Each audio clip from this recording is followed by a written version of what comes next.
আমাদের দলে কিছু মুসলিম লোক আছে যারা বলে যে হচ্ছে আমরা কিছুদিন জাহান্নামে থাকবো, তারপরে মহান আল্লাহ তাআলা আবার আমাদেরকে জান্নাতে দিয়ে দিবেন। এখন আল্লাহ এই বিষয়ে কি বলছেন?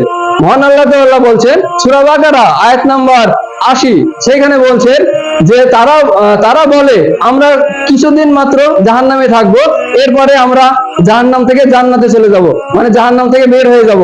এখন আল্লাহ বলছেন আমি কি তোমাদেরকে এমন অঙ্গীকার দিয়েছি, যে অঙ্গীকার আমি ভঙ্গ করব না?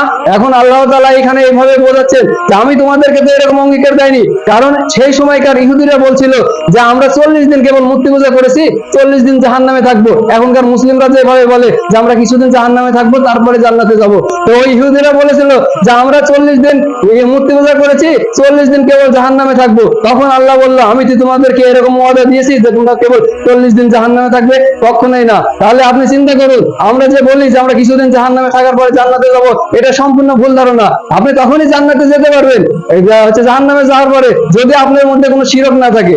আপনার মধ্যে যদি শিরক থাকে তাহলে আপনি কোনোদিনও জাহান্নাম থেকে জান্নাতে যেতে পারবেন না। এটাই মহান আল্লাহ তাআলার ওয়াদা। কারণ আপনি দেখতে পারেন হচ্ছে সূরা নিসা 116 নম্বর আয়াত, এখানে বলতেছে আমি শিরক ব্যতীত সবকিছু ক্ষমা করে দিতে পারি। এখন শিরক একমাত্র গুনাহ যা মহান আল্লাহ তাআলা ক্ষমা করবেন না। এখন আপনি শিরক কি এখন বলবেন যে আপনি শিরক চেনেন না? আসলে শিরক আপনি আমাকে যদি চিপা হয় তাহলে কেবল আমাদের শরীর থেকে পানি যেভাবে বের হয় ওইভাবে শিরকই বের হবে এবং ওইভাবে বিলাতি বের হবে। তাহলে এই যে মনে করুন গণতন্ত্র কথাটাও শিরক। এই যে কৃষক হচ্ছে জমিতে ফসল সার দেওয়ার পরে বলে যে হচ্ছে সার দেওয়ার কারণে ভালো ফসল হয়েছে, এইটা শিরক। ডাক্তার দেখানোর পর বলে ডাক্তার ছিল বলে আমি বেঁচেছি, এগুলো শিরক। এগুলো কে না করে? সুতরাং মহান আল্লাহ তাআলা আমাদেরকে শিরক বোঝার তৌফিক দান করুক, আমিন।